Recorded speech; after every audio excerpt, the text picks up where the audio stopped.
Ang buhay ay walang kasiguruhan. Hindi natin alam kung ano ang ating magiging kapalaran sa hinaharap. Dahil marami ang mga bagay na posibleng mangyari. Mga kaibigan, narito't ating pakinggan ang naging karanasan ni Agnes sa ating dulang sa kanyang panahon.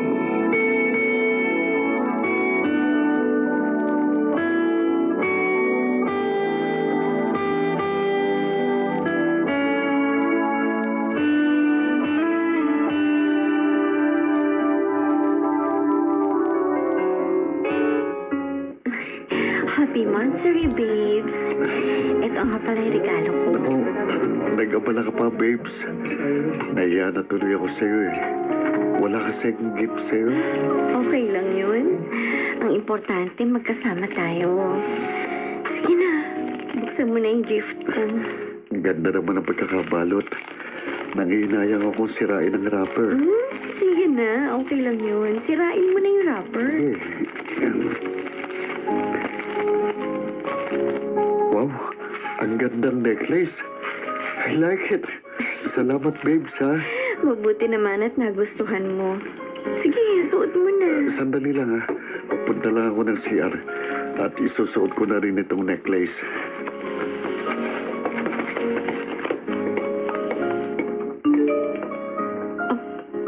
Naiwan ni Daryl ang cellphone niya. Titingnan ko kung sino yung nag-text. Numero lang rumihistro dito sa cellphone niya. Sino kaya to? Di bali, babasahin ko na lang yung message. Kumusta ka na? Sino nga kaya itong nangungumusta naman sa kanya? Di bali, isi-save ko na lang sa cellphone ko ang number na to at ite-text ko siya mamaya. Ay, naku, paparating na si Daryl. Ang bilis naman niya nag-CR. Oh, bakit hawak mo ang cellphone ko? Ay, may nag-text kasi sa'yo, nangungumusta. Sino siya? Malamang yung ex mo, no? Bakit ba kasi pinapakialaman mo ang cellphone ko? Kung hindi ko yung pinakialaman, hindi ko mabibis so may communication pa kayo ni Laika. Malamang nakikita pa rin kayo. Yan naman kasing hirap sa'yo eh.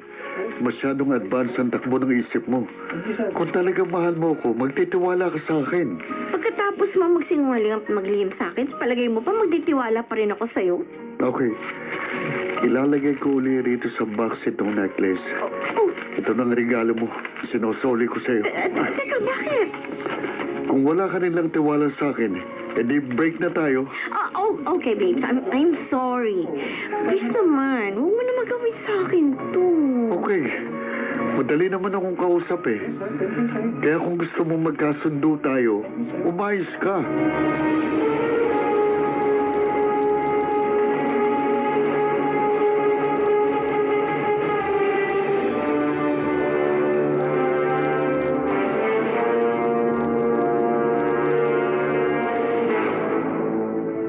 Daryl, normal lang naman na maging ganon yung reaction ni Agnes.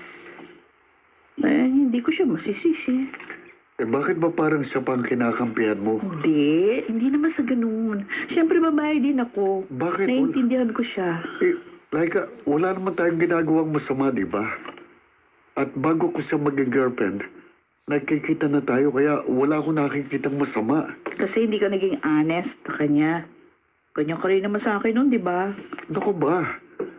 Akala ko ba magkaibigan pa rin tayo? Bakit sinusumbatan mo pa rin ako?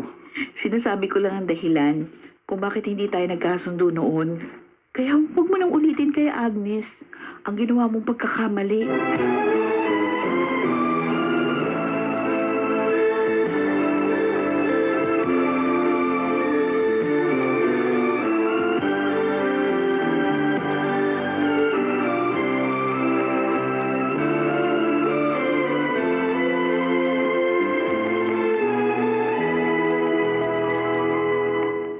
Tarungan yung ginagawa niya sa'yo. Kahit naman ako. Aba, hindi ako papayag na makikipagkita pa sa ex niya ang jowa ko. Sakit nun, no? Napakasakit talaga.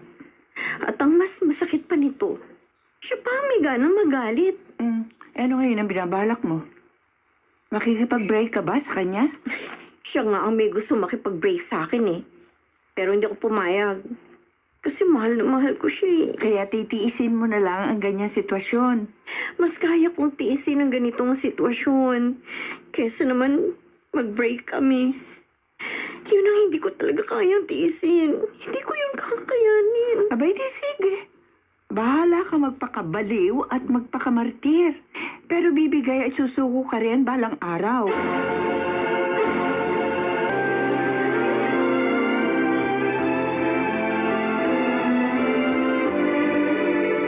Daryl, tapatin mo nga ako.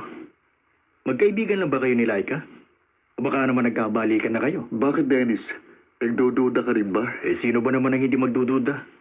May jowa ka na pero nakikipagkita ka pa rin sa ex mo. Wala kaming ginagawang masama. Kahit na pare, unethical pa rin yun. Kung sa ibang babae ka nga makipagkita, hindi na maganda eh. Eh, di lalo na dun sa ex mo. Ilang beses ko bang sasabing wala kaming ginagawang masama? Okay pare, given ha. Balik rin natin ang sitwasyon. Kung si Agnes ang makipagkita sa ibang lalaki, anong mararamdaman mo?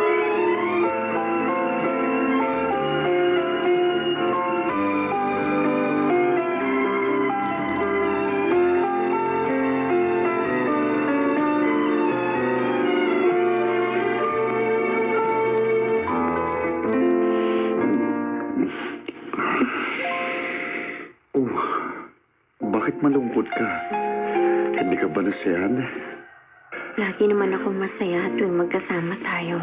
Yun naman pala eh. Eh bakit mukhang Biyernes Santong itsura mo? Natatakot ako, Daryl. Para kasing mawawala ka na sa akin. Agnes, mahigit 1 taon ang relasyon natin. At ilang beses na rin tayo nag-away. Pero hanggang ngayon tayo pa rin. Kaya wala kang dapat ikatakot. Oh, may tumatawag sa'yo. Si Laika. Hello, Laika. Hello, Daryl. Nasaan ka? Magkasama kami ni Agnes. Bakit? Eh kasi namatay yung pinsan ko. Oo? Nakaburol sa Cavite. Eh sana magpapasama ako sa'yo. Okay, bukas sasamahan kita. Susunduin kita sa inyo. Sigurado ka? Okay lang ba kay Agnes? Okay lang yun. Walang problema kay Agnes. Okay, ganun ba? O sige, thank you ah. You're welcome. Good night. See you tomorrow. Magkikita kayo ni Laika? Nakaburol sa kabiting pinsan niya eh. Kaya sasamahan ko siya nung bukas. Hindi mo man lang muna ako tinanong kung papayagan kita. Bakit? Pipigilan mo ba ako? Napaka-unreasonable mo naman. At isa pa, I don't need your approval. It's not a matter of approval, but a matter of respect. Sana sinabi mo muna sa akin bilang respeto? Nasabi ko na sa'yo, di ba? Kaya huwag ka nang magreklamo. At kung hindi ka makatagal sa ganitong sitwasyon, break na lang tayo.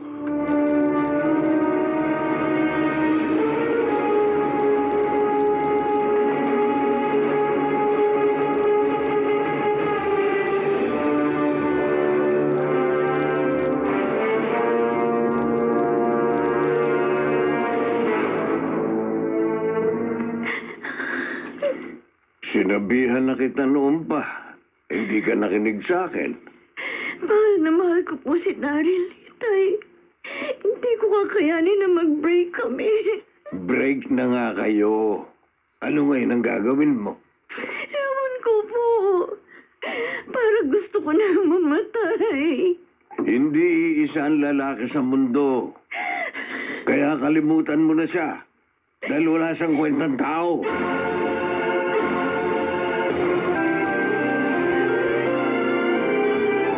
Miss? Kahit naman paano, may pagtingin pa rin ako sa kanya, Merly. Pero syempre, mas mahal ko pa rin si Daryl. Agnes, kalimutan mo na si Daryl. Malabo na magkabalikan pa kayo. Kaya kay Dennis mo na lang ibaling ang atensyon at pagmamahal mo. Tama ka, Merly. Minsan ko na siyang minahal. Kaya hindi ako mahihirapang muli siyang mahalin.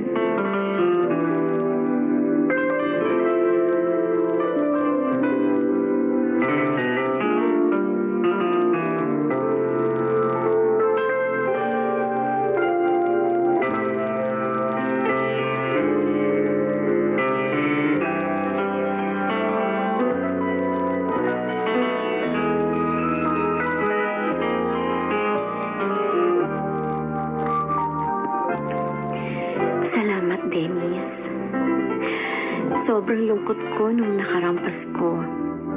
Pero kahit paano, naibsan ang kalungkutan ko ngayong bagong taon. Mahal kita, Agnes.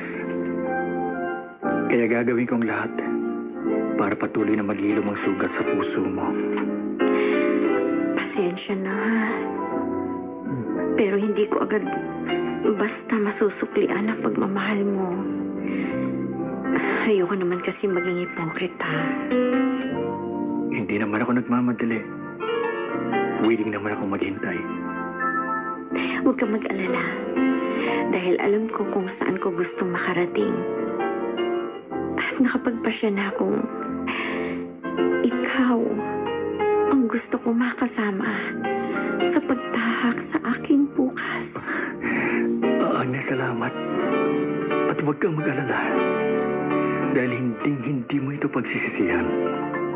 Magiging maayos din ang lahat sa kanyang panahon.